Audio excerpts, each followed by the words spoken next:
So I apologize for the shoddy video that's about to happen. Holy crap. Yeah, it's funny. I've bought many things, and none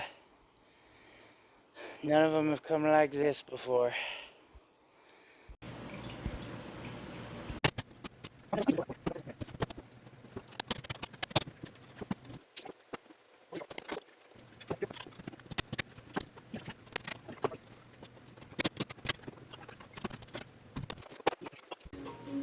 Sorry about that. I had to get some music going. I'm having kind of a moment here. I want to take a moment to make a quick shout out to, I guess, channel patron Will is one way to put it, or someone I consider a friend. He sent this to me for my birthday. This is a major step forward, and I can't even explain how much I appreciate this love and support. So, and let's move. Now that we've got the emotional stuff out of the way, let's get to unboxing this bad boy. So, we have here one Vevor instruction manual. Now, for the most part in the past, these have been about freaking worthless, but that's alright. They're still helpful to go through once in a while.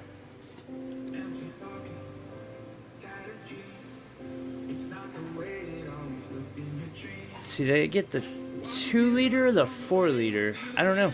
You know what? I don't care. I'm just happy to be making such a leap forward and attempts to make more affordable work. Because, you know what? I'm sick of not being able to buy my own frickin' jewelry.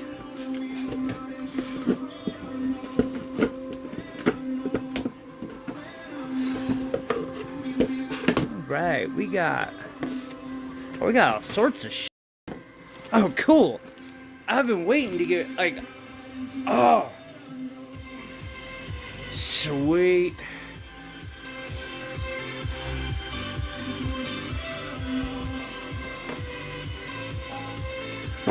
Okay. So this box appears to be, I think this is our flask. Yeah, it feels like it. This seems to be our flask and stuff. Plates.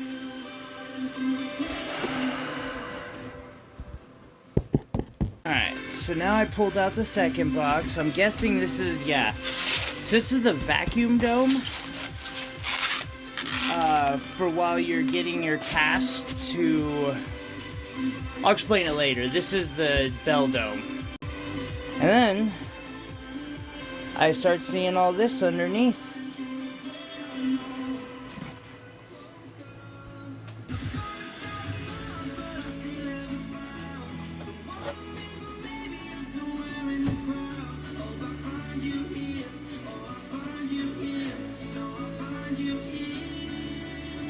That's a little weird. Oh, okay. Nope.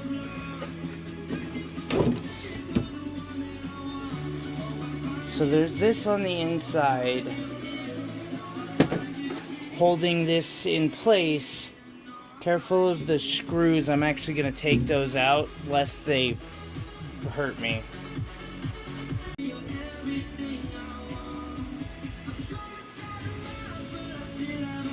What's going on, buddy? It's just not the way it's supposed to be, huh? I know. There, figured since this is going to be a video, I might as well start recording in the right aspect ratio. Yeah, alright. So first, we got the tongs, which I have a feeling that these are actually going to be way more useful than a lot of people would think. You might be shocked at how useful a simple tool is, or can be. I'm not 100% sure that the tongs will be like some super effective whatever, but I'm gonna need to untape them a little bit. Alright. So, let us open this one first, because I'm pretty sure I know what this is. Yep. This is the bell. There's a big bell, too. Hey, what are you doing? Huh? What's up, meow ball? Come here. You can play with it, it's okay.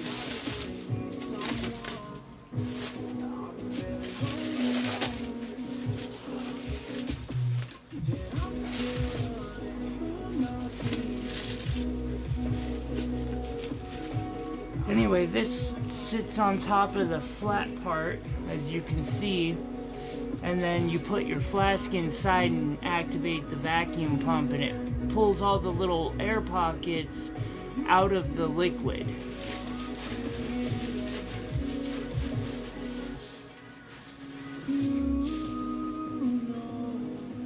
What? You want to play with that, buddy? I know, you're confused. We have this box.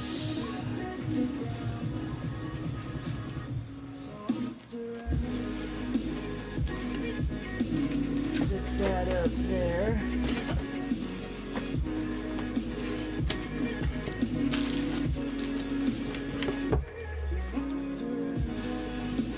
So this is the bottom of the casting, well, it's gonna go with this. And we have plate, and 2 more plates.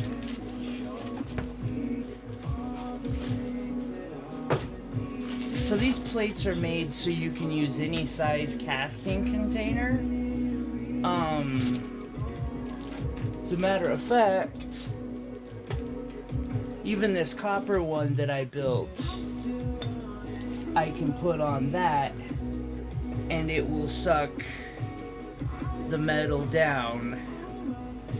It's probably better to drill some holes and maybe put a plate around top. I will be doing that for those out there who like, because when you're doing a single casting, there's no reason to use, well, we'll get into that later. There's no need to use more. The channel is about trying to figure out how to do this on a budget. Kind of an oxymoron at this point, but still going strong. So, casting plate 1. High heat silicone rubber gaskets. I might keep these in the bag though.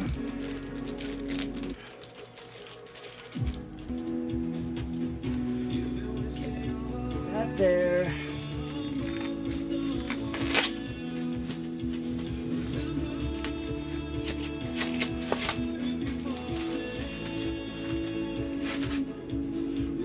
That's a casting flask. So this is my new casting flask. And I have this feeling that, like, I can make more of these out of copper if I need to. I don't have the welding stuff yet, but I think this will do really nice for larger sets, I guess. There we go. It's perfect. And you just wrap some tape around that. Saran wrap, whatever. You've got your tree sticking out the bottom of this, which, now that I think about it, I can even make this work with my smaller casting container.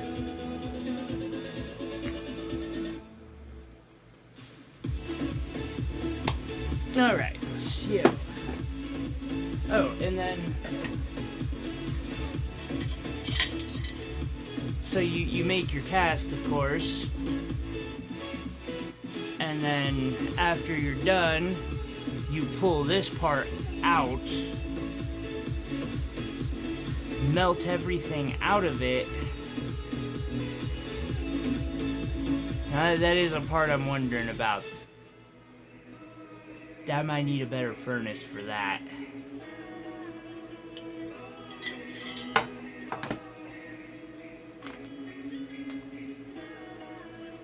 Which I'm running out of room.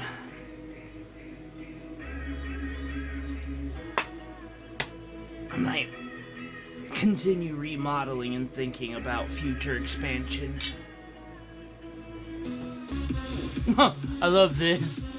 If white smoke will go out behind these machine when pump is running, it is normal. Do not worry.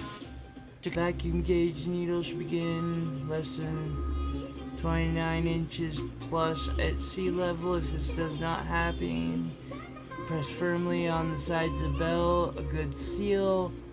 Moistening the pad may help. Never push down on it, okay? Make sure the silicone, add the vacuum assist flask adapter.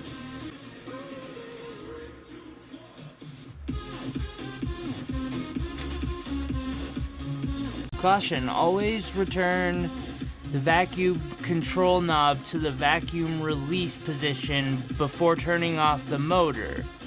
Otherwise, oil will back up through system investing procedure.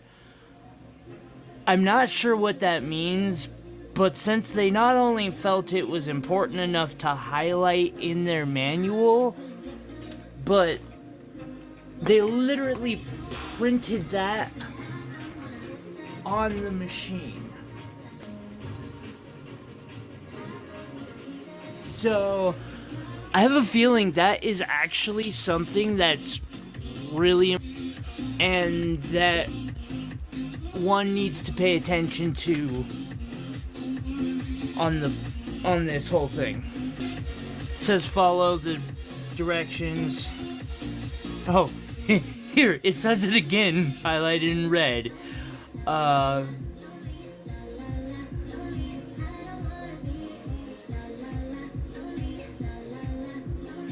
Never turn pump off before releasing vacuum, or oil will be sucked from pump up to the table. Also, never allow red silicone pad to cover the hole on the casting table while investment table is in use.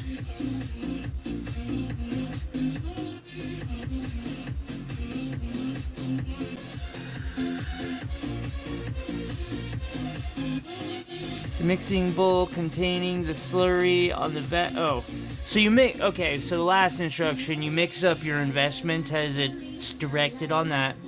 Place mixing bowl containing this slurry on the vacuum table. Turn on vacuum knob to the investment table. Reduced air pressure under the bell jar causes the entrapped air in the investment to be released and rise to the surface. As this happens, the investment slurry will also rise. If it appears that this is happening, tap the corner of the vacuum table sharply several times.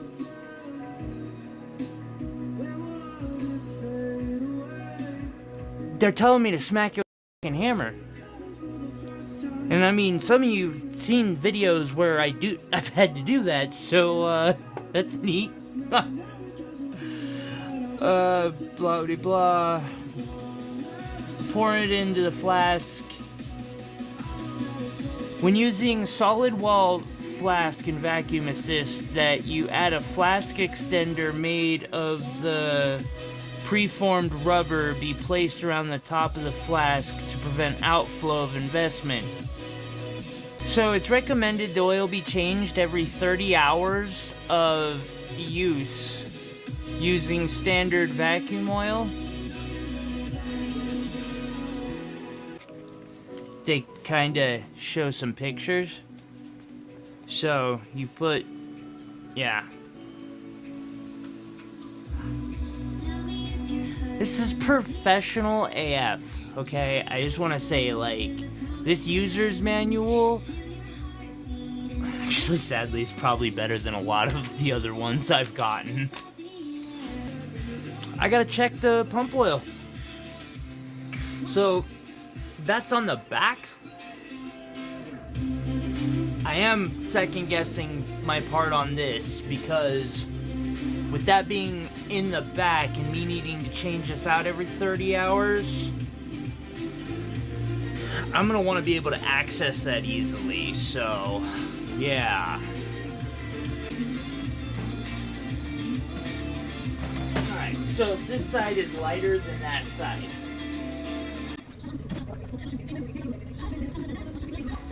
This might be a bit of a challenge.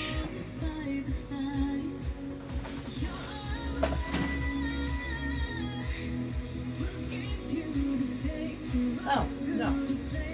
Maybe it won't be.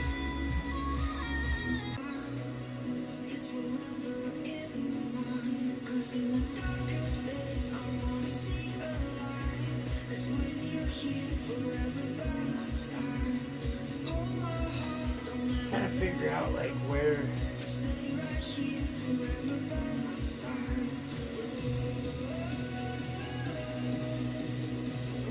However, regardless, it does appear that to get to this, I do have to pull the back panel off.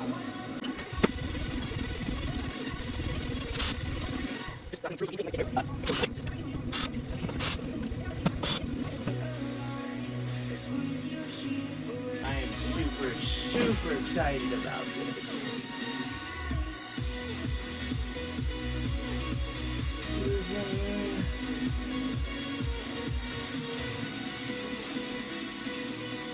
Alright, we're gonna see if they got vacuum pump oil at Ace. Okay, so here we are. I got some vacuum pump oil, and I've poured in almost the entire amount, and that has not changed at all.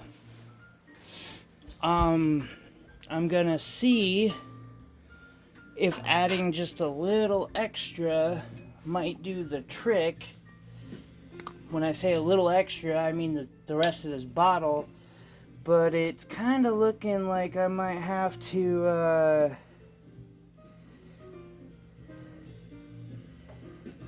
get a second bottle of this stuff. All right, so if you're getting one of these machines, don't be like me. Get 3 bottles. I don't know if that's even gonna be enough. We're gonna go check it out. We got a new one. So here's our gauge. The last one didn't get it up to the minimum fill line. Now, I don't quite understand the difference. Holy crap. Okay, there we go. Of, like, if that's the max or what. Like, it just says fill line. And part of it says, like, in the thing, it says don't let it go above and don't let it go below. And I'm not really sure how the hell that's supposed to be possible. With that said, I'm not even 100% sure that the one bottle that I could find in town today will even do the trick. So, we're gonna open it and hope for the best.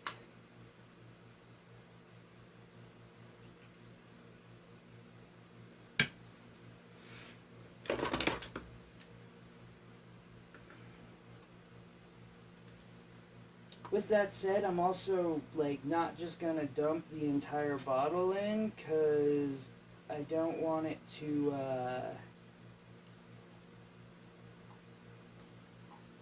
I don't want to find out that suddenly that the thing goes from being like completely not filled for a bottle, and then I put a half a bottle in and suddenly it's overfilled.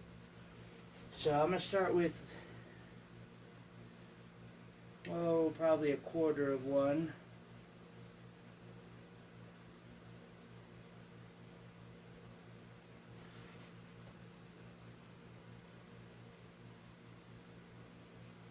I see no effect.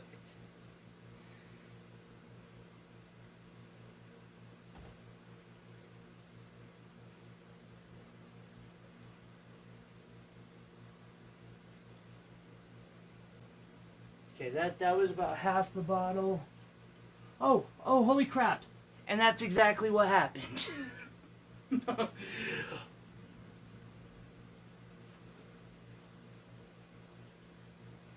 Can it does seem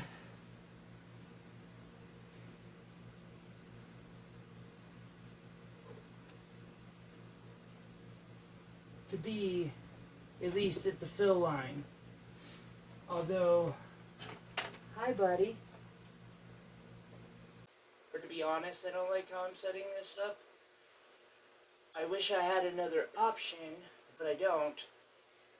This thing almost needs to be in the middle of a room, because to do any work on it, you have to flip it around. I'm going to have to do a little research, make sure that it's okay for it to be at that fill line, so. Alright, so because I had overfilled it, I felt it would be best to unfill it some. Turns out, unfilling it some isn't an option. So, during this filling process, part of what one can do to work that oil level a little bit is to tilt the machine. And after I add back all the oil that I managed to keep, which I'm hoping I didn't spill more than 1.5.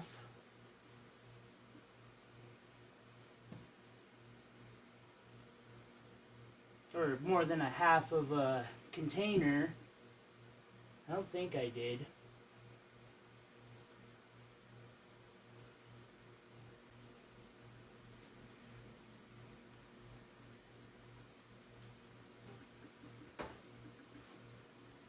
Okay, I guess since I've got it emptied, the empty thing is on the bottom, and it's a screw, and once that screw comes out, it all just pours out. Getting that screw back in before that stops is probably not possible. Unless you're like a god at that sort of thing. I managed to get most of that back in there. Most.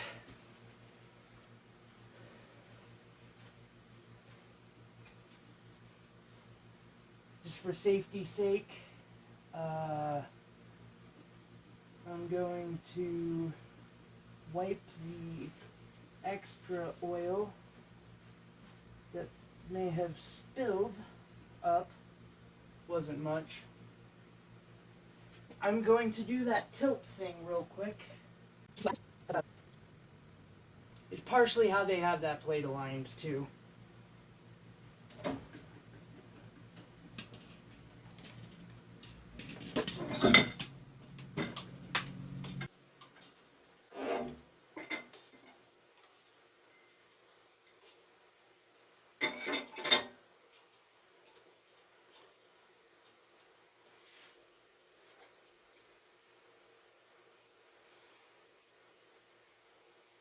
Alright.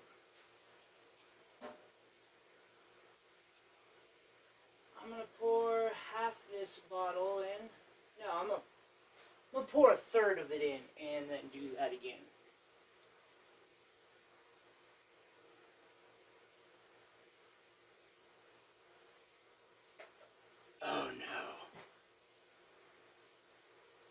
Well, thankfully I don't see it jumping up over. Clean off excess mist.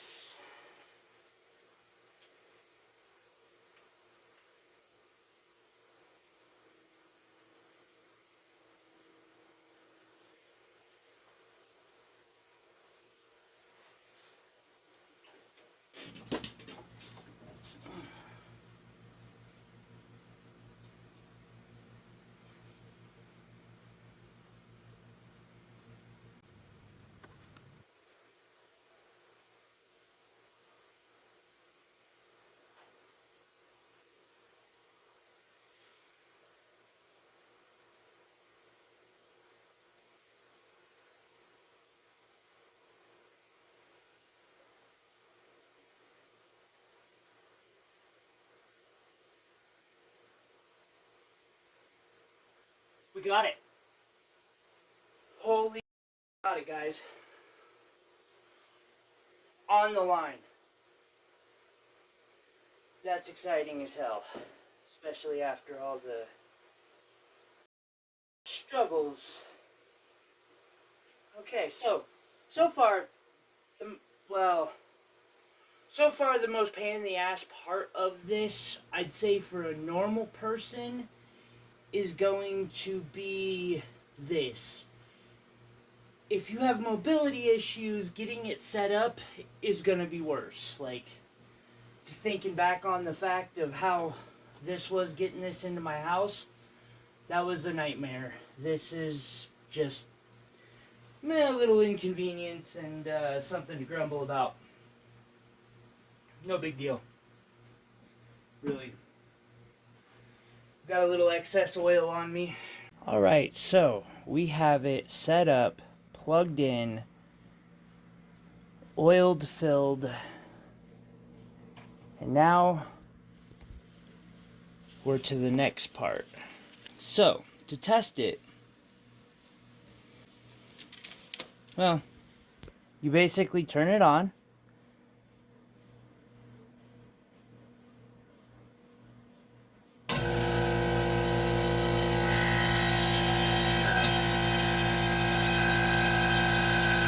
And it seems to be working pretty well. Vibration's not too bad. It's reached its full 29.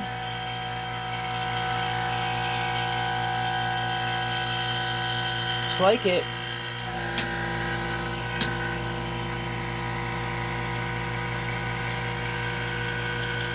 Yeah, there's a vacuum there.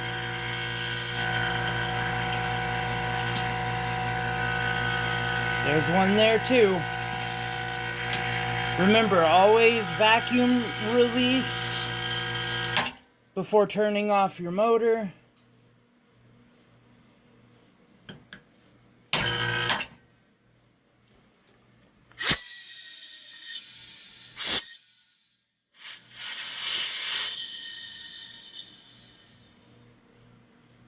That was a little scary. Make sure we're good.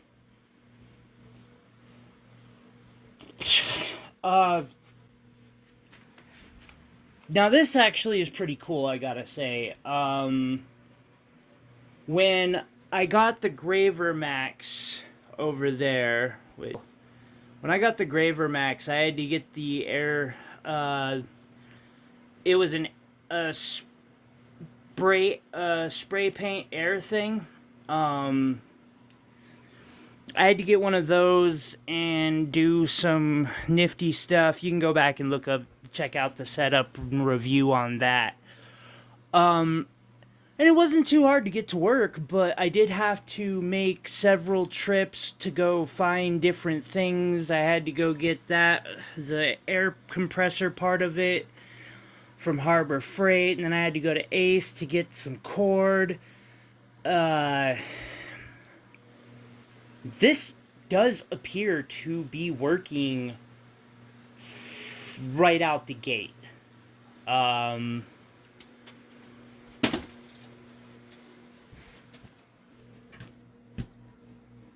Which is really, really cool.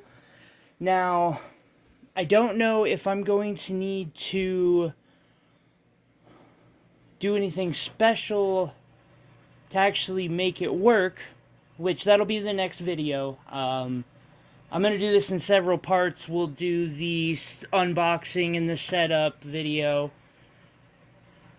The next video, and we'll have it out by the end of next, or actually, I'll have it out within 7 days of posting this video, will be hopefully our first cast. And then probably a month after that, once I've started getting the bugs worked out and stuff, I'll do another review. And then I'll probably do another a year later or so. I'm actually about to do a 1-year review on my Vevor Max because